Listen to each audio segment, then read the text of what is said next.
Hey, you crazy cats, welcome to Leaving Crazy Town, where we navigate the roller coaster of relationships, mental health, and personal transformation with humor as our trusty seatbelt. Hi, I'm Sarah, and with my buddy Finn, we're here to share our real stories, expert insights, practical tips to help you break free from codependency, reclaim your life, and find freedom. So whether you're wrestling with boundary issues, craving connections that won't ghost you, or just here for a front row seat to the wild ride of self-discovery, you've come to the right place. So buckle up, we're leaving Crazy Town. Hi, welcome to Leaving Crazy Town with Finn and Sarah. What are we going to talk about today, Sarah? Hello, Finn. Hi, everybody. We are going to discuss, I want to do this again, rage. Rage. And what it is, why it gets activated, what's going on underneath. It could be a bunch of things, but we're going to kind of do a deeper dive and connect it to a few other things. And we're going to give some examples of having What is rage? How is that different from anger? I'm just curious. I think rage feels uncontrollable. And it's to me, the like an explosion. Explosive. Yeah. I mean, the first tool I write is please don't take it out on anybody or anything. That's the thing about rage, is it feels out of control and you want to react immediately. So that's the distinction I see, that it's really on the pyramid. In the book, I had rage at the top, and then I had different things underneath: anger, irritability, agitation, all that stuff, like disguised anger, and then sadness, depression, anxiety. We're going to talk about shame a little bit under that, fear, powerlessness. There's all kinds of things underneath rage, and it could be different for everybody. But we'll give an example, and we'll connect. And I'll post a picture of the pyramid. There you go. We'll put that. We're doing Zoom today because it's negative 33 degrees wind chill, and I was afraid to drive to the Cape because my landlord told me I was going to break down and freeze to death. Yep. All right. Anyways, so Finn, would you like to, we're going to kind of break down an example, and I'm sure people can relate to this, because anger, like it says in the big book, resentment is the number one offender. It's really important to learn how to deal with your feelings of anger, because I think anger scares a lot of people. So it's one of the big emotions that we repress. And if you repress it long enough, and I'm spitting, rage will be the result. So Finn, why don't you go ahead and talk about this example, and we'll kind of break it down. All right. Rage. All right. Rage. No, well, I was enraged the other day, and it was the first time in a long time that I remember getting, and when you said the difference between rage and anger is like that, heightened, I was pacing, and, I really felt it. Like I had nowhere to go with it. It had to go somewhere. Yes. Basically, short version is I have a bunch of guy friends, and they're cisgender males. For those of you that don't know, that means they identify with the gender that they were born or assigned at birth, like male. Perfect. And they have a group, and I wanted to join this group, and somebody decided to pose, let's have a vote if we're going to include and be inclusive with transgender males. And they voted against it. And not everybody did, but a majority did. And somebody was sharing this with me because they were having a hard time with it in confidence. And I was fine through the whole thing, listening to them and helping them. And then when the conversation ended and they left, I was suddenly through the roof pissed off. And I'm like, F them, blah, blah, whatever. And pacing. And I was like, I can't, whatever. And I honestly can't remember exactly what was going on for me because I was sort of out of my mind, but I called Sarah. So maybe how I was when you picked up the phone, because some of it I remember pacing the whole time I was talking to you and feeling really mad, but I don't really remember. Well, let's just say it simply that you were in an intense activation. Yes. You were in an intense activation. Yes. And, we talk about activations here being when we get upset or angry, but this was intense, where literally you had to move your body.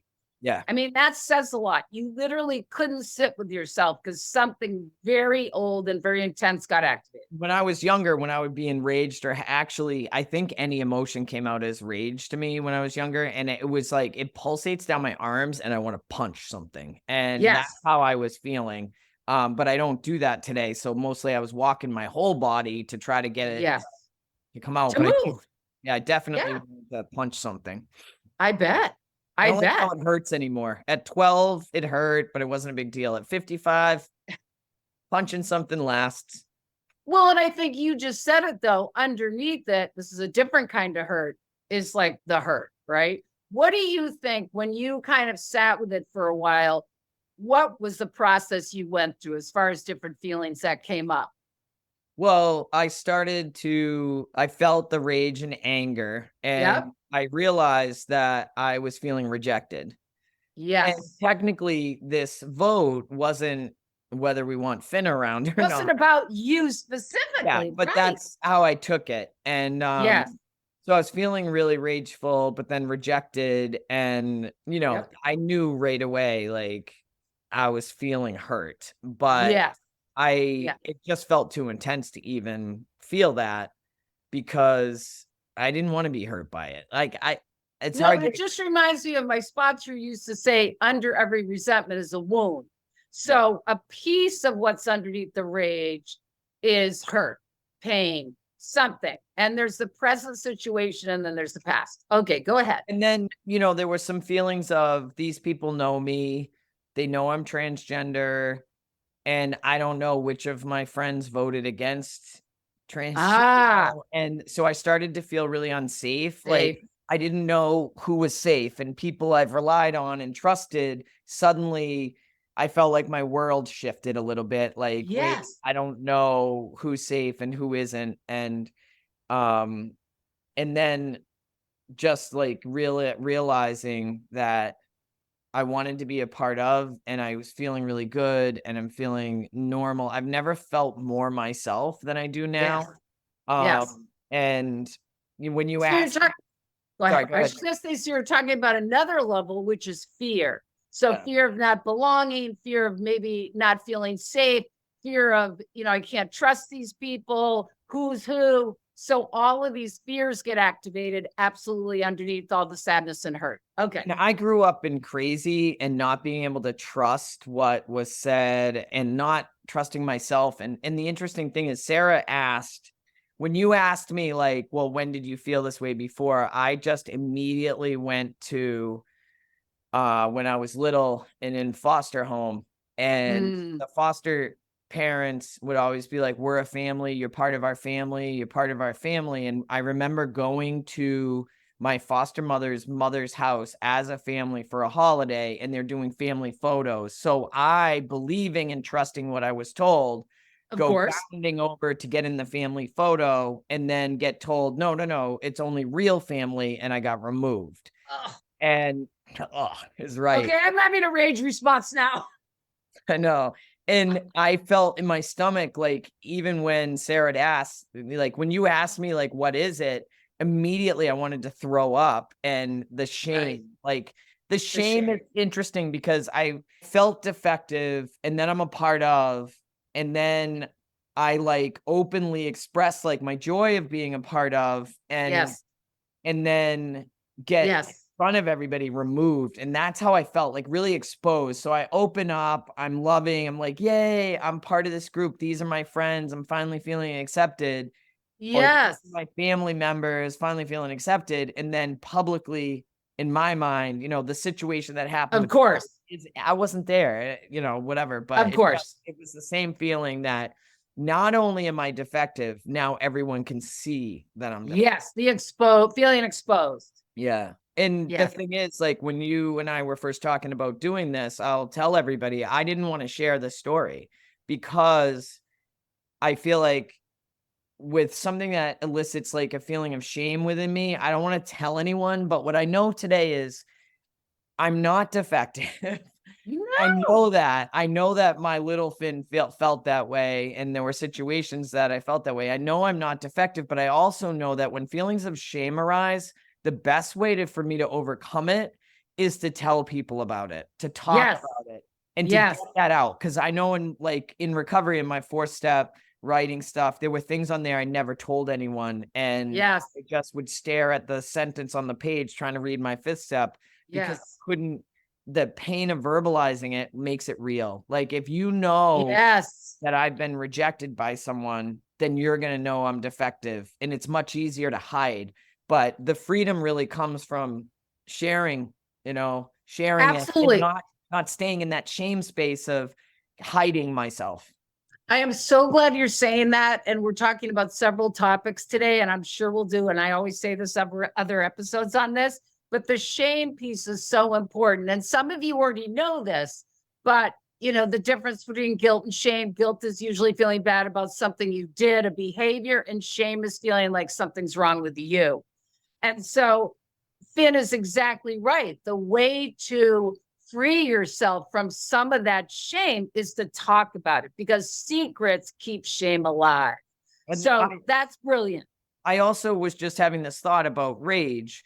What I found, like what brings rage up in me the fastest is when I'm trying to be me. I'm trying to live my truth, make decisions for myself, take care of myself. Even a decision like, I don't want to go take care of my dad, or I don't want to go to lunch, whatever. I get enraged because I Yes. feel like it's somebody trying to block off who I am. It's like null and voiding like who I am and my needs, and rage like somehow erupts in Yeah. those scenarios a lot for me. Well, I think an old one is the feeling dismissed, feeling like someone's dismissing who we are. And like you said, I bet you everybody watching this video can feel when you say, I go running up to get in the picture, like everybody, oh God, I could get tearful. Everybody knows that feeling of a kid's excitement.